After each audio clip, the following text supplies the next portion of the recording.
This is Making Comics 101, Issue 8, Thumbnails. Greetings, people of the internet. I'm Scott with Serkworks Art Labs. Welcome, mad creators, to the underground laboratory where together we are going to create some awesome comics, because this is Making Comics 101. Today we are talking about thumbnails. Hopefully you guys know what thumbnails are. If you don't, I will illuminate you. Will I illuminate you? I will enlighten you, I guess I should say. So yeah, thumbnails is something that's very important. Unfortunately, I think a lot of people might skip this step because, you know, when we're creating a comic, it's kind of like, yeah, we want to get into the drawing and everything. We want to just get our stuff out on the page, and a lot of it's just, you know, thumbnails, yeah, we don't need to do that. We just start, maybe we have our script, maybe we don't have our script. Whatever the case is, a lot of times we just start drawing. Now, typically, one of the most common bits of advice I give people is just get started. So I'm not trying to walk that back at all, but I think there does have to be a little bit of planning. And when I say just got started, to me, the thumbnails are the first step to getting started, because you can get a lot more done in that thumbnail process than if you just start a page. So I think it kind of, it perpetuates the idea or that feeling of getting stuff done when you start to see a little more of your stuff in the page, even if it's little tiny thumbnails. So I would advise not to skip the thumbnail step, even though I'm totally into just getting started, getting going. Like I always say, the best way to learn how to make comics is by making comics. Let's talk about thumbnails, because I think it's super important. I think it's going to make for a better story. It's going to hopefully eliminate a lot of the mistakes that you may encounter if you don't do these thumbnails. So, thumbnails. So if you're not familiar, or maybe you just have a passing familiarity of what thumbnails are, let me show you. These are some of my thumbnails here. They are very quick and dirty sketches just to get ideas out. I actually have, I think this is in the Comic Maker toolkit, which is not the free version if I'm correct, but I do have some templates that you can use if you purchase the Comic Maker toolkit. There's a link in the description. You don't have to do that. Like I said, these ones right here, well, that is actually on a template, but I've got some that you know, you can make your own templates, or you just sketch this stuff out. It's not, you know, it's not imperative that you get these, but they are, you know, there's a place for notes and things like that. And I also have some actually notebooks that have pages and pages of these. So if you don't want to keep printing these out, or you know, or if you just want something that you can carry around, I have those. I will try to remember to leave links in the description. But that's enough about me pitching on my stuff, because we just want to, I try to put this stuff out here that you guys to learn, not try to sell you on a bunch of stuff, but it is available. But anyway, so thumbnails. The first thing I want to talk about thumbnails is flow. So just meaning that this is really going to inform the way your story unfolds. When I say flow, the important things that I'm trying to kind of put out there are, you know, this should be very rough, very loose, you know, simple gestures. We're not worrying about details or anything like that. We just want to get the ideas out on the page visually as sort of a blueprint for us to follow. Now this is, you know, this is something that, you know, other industries do. They have different terms for it, whether it's, you know, it could be storyboards in film or in animation, animatics. Thumbnails aren't supposed to be something that, you know, it takes a lot of time. You're just getting the ideas. You're just putting that stuff out there, because if you did just go straight to your comic book pages and you start drawing all this stuff, and then something's not working, or you know, there's a character you forgot to introduce, or whatever the case is, you basically have to start all over with those detailed drawings. But if you lay all this stuff out in thumbnails, you know exactly where you're going. You can take a look at everything, and it just eliminates a lot of the confusion that you're gonna get if you don't go through this process. So again, I encourage everyone to do thumbnails. And the thing I like about thumbnails is because we are working at sort of a fast pace, we're just getting stuff out there, there's so much action to it, and it just, it can help once you get into the actual story. And sometimes when I look back at my thumbnails, I'm like, why do these thumbnails look so, you know, why is there so much emotion and action and everything into it? Because it's so quick and everything. The more detail you put in something, the more, you know, more stiff it starts to look. So it's really good just to get our story going with these thumbnails, very loose, You don't spend a whole lot of time. You're not trying to be extra precious with any of this stuff, but you know, you're planning things out, you're figuring things out. I'm just going to harp on it over and over again. Thumbnails, just do thumbnails. So the other thing that I want to mention, now with this course, I'm trying to give advice that whether you're a traditional comic book artist or a digital comic book artist, or you use a combination of both, I'm trying to make sure that everyone is included, and it doesn't matter what your tools of preference are, or medium, or whatever, that this is going to have value to you. But the one thing I will mention, and you can take this or leave it or not, but I would encourage, even if you are a digital artist, I would encourage you to do your thumbnails traditionally, the analog way, by drawing it out on paper.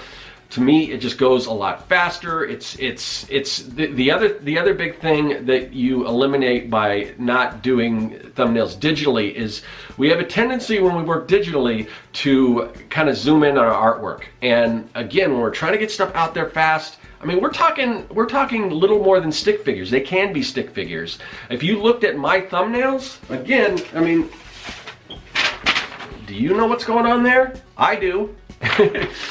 So, and that's really all that matters. So this is just for us to help us with our story. If we're using digital, sometimes we'll zoom in and we'll want to put a little extra detail into it. Now, if you're disciplined enough where you can say, I'm drawing this digitally, I'm not going to zoom in or anything like that, then okay. But I would still say to do your thumbnails traditionally and not digitally, no matter what your normal process is. So that brings us to the next sort of section, and that is I want to talk a little bit about composition, because we're going to get into paneling and everything later, so I'm not going to dive too much into that. But composition really starts in the thumbnail process. That's when we start to figure out what kind of panels we're using, what kind of grids we're going to follow, all that kind of stuff. And again, we can look at this, we can take it all in and see what's working and what's not. This is the planning stage. This is the blueprint. This is, and I mean, it's like you don't want to build a house without a blueprint, and the comic book is the same way. You've got to have that foundation. So start with the thumbnails, and like I said, these are just for us. No one else has to see these. You don't have to be precious with them. They don't have to be beautiful works of art. I mean, I'm showing you mine now just to give you an example, but typically I don't show off my thumbnails. These are just for me. I kind of have a different process when I do thumbnails, and you can do whatever works for you. But I do kind of have a two-step process. What I've kind of sectioned it up into my thumbnails. But before that, I do what I call pre-thumbs. And these could be, I mean, you don't have to go, you can do these pre-thumbs and not go any further. Pre-thumbs for me are, this is what I'm talking about. This is, I think this is from Young and the Dead issue 4, I think. Can you see all that? Again, this is even, hard. I mean, I'm not even worried about spoilers. I'll show you pretty much most of the story right here. I'm not worried about spoilers because you probably can't make that out. This is super rough, super small. Look how tiny these are. You can use whatever size is comfortable for you, but I start off with these pre-thumbs, this super tiny, just so I can get everything out. And the good thing is about this, when the smaller it is, the more you can see your comic at once. Because when you're sort of doing your editing and everything, and unless you're spreading all your pages out, if you're drawing like full size or even a full 8.5 by 11 sheet like this, if this was to be one page, when you're working at a larger size, you don't get a good idea of your story. You can't see everything at once. And that's really going to be helpful if you're able to do that. So, it's easier to have everything laid out so you can see it rather than flipping through, because you can see everything that's happening in your story as a whole. Even though people don't read that way, it's still important when creating our story to understand that. So with the pre-thumbs, very, very rough. And then I go to another stage, which these are my regular thumbnails. So this is about 4 to a page. You can kind of see there's a little more detail. I got a little bit of, I know where the characters are, where they're looking, what's going on. And this I could almost take and blow up and then go over and start tracing. I can use this a little more of a blueprint. So depending on how many stages you want to do, that's up to you. I mean, you could, if you can just start with something this rough and go from there, that's fine too. Again, like with my templates, I think this is a good way to go. I think, it's 6 on a page, You've got your notes here if you have any notes like that. That's a pretty good size. But if you're like me, you can go somewhere in between, do these little tiny thumbnails. I guess that's the whole idea of thumbnails, is they're tiny, they're called thumbnails. I don't know what, you know, I'd be interested to talk to, because this is something I don't discuss with a lot of other comic book creators, what their thumbnails are like, how big they work and everything like that. So that's something that might be interesting to look. But in the grand scheme of things, it really doesn't matter, because whatever works for you is fine. But you do need to have that foundation, and thumbnails are a great way to do that. Again, these are the blueprints. In construction, they say measure twice, cut once. And if you're just going straight to your finished artwork, you could make some big mistakes, and you could eliminate a lot of wasted time and everything. I know it seems like an extra step. And again, I'm just keep going back to this because I'm trying to drill this in. If anyone's on the you know, sort of maybe I don't need to do thumbnails. I really want you to adopt this idea. And I know you want to get to the cool stuff and everything, but to me, you know, thumbnails are pretty cool too. But just by doing these, you know, we eliminate a lot of those mistakes. We may have to put a little extra time in the beginning, but down the road, it's really going to pay off for us. So work small, work quickly. You get a better scope of everything. The smaller you work, the more you can take everything in. Great for editing. All this stuff, super important. And like I said, this is not just specific to comics. Different medias use different ways of doing this. You know, a film crew. I mean, just think of how crazy it would be if a film studio decided we're just going to go out there and we are going to just start shooting stuff. These productions, they cost, you know, millions of dollars. Think of how much money they would be wasting if they didn't do something like storyboards. So this is a pretty good book. Film directing, shot by shot.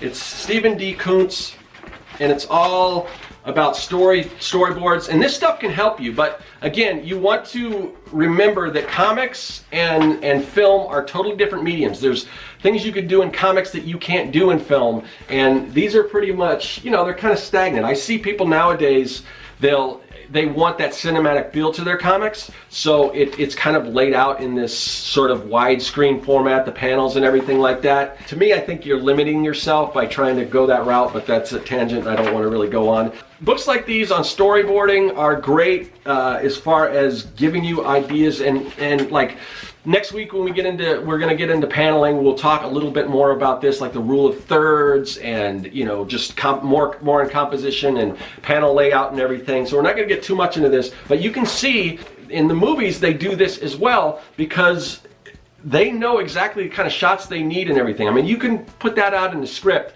but it's still, you need this. So, I mean, and storyboard artists, as far as, you know, artists go, storyboard artists get paid a pretty decent amount. It's a good gig to get, although, don't want to get too much into this, but it's like one of those jobs where they call you one day and they need it the next day. I used to do that, and I'm kind of, I think I'm done with that, because although it pays very well, it's always like a nightmare turnaround and everything. But it is super important, and that's because, you know, maybe they're behind in the production. They want to get this stuff out because this is the first step in the process. So everything else in that production is dependent on this. So if this isn't done, it holds up everything else. That's why everything in this business of doing storyboards has to be done right away.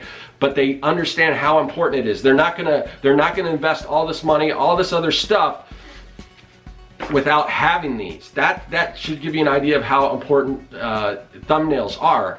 Just like storyboards. Or if it's an animated movie, they will do these very rough animations, not full animation, very rough animations to see how everything's going to play out, and those are animatics. So, you know, it doesn't matter the production. Here's another one. This is the art of Jurassic Park. You see, I don't know if you can see this. There's a white section and a yellow section. The yellow section is pretty thick. But they've dedicated this whole section just to showing you the storyboards. This is the whole script in storyboards played out in this book. You can kind of see how everything played out. So now, granted, if it's a scene where there's just a few talking heads, you might not have to storyboard that out. In comic books, it's a little different. I think every page should be represented. Even though you are creating a world out of your own imagination, The budget can be very limited. You know, it's basically pencils and paper and whatever else you decide to, you know, other supplies and things, or if it's digital, you've got your computer, all that stuff. But the bare bones of it is just pencils and paper. So there's really no budget. I mean, it's not like you're going to be losing a lot of money, but time is money. So if you do not plan this stuff out by doing thumbnails and everything, you may find that you're going to waste a lot of time, and I hate for anyone to do that. So don't skip that step. You know, thumbnails, super important. This may not be the longest episode because, again, it's kind of going to be broken down. We're going to get more into a lot of this stuff when we talk about paneling next week. But I just wanted to get out there and just, you know, hammer it into everyone's skull how important thumbnails are, and hopefully you're doing that with your comic book project. So yeah, and again, like I mentioned before, if you do thumbnails, I want to know, like, how big are you working, how detailed, what do your thumbnails look like? So let me know in the comments section. And yeah, I think that's going to do it for another issue of Making Comics 101. I will see you guys later. That is all. Hey, thanks for watching. If you like what you saw and you want to see more, hit that subscribe button. Also, you can follow me at Serkworks on social media, and now you can support the work that I do on Patreon. Do you like making comics? Then go to Serkworks.com and pick up the Comic Maker Starter Kit. It's packed full of fonts, brushes, templates, and more. And best of all, it's totally free.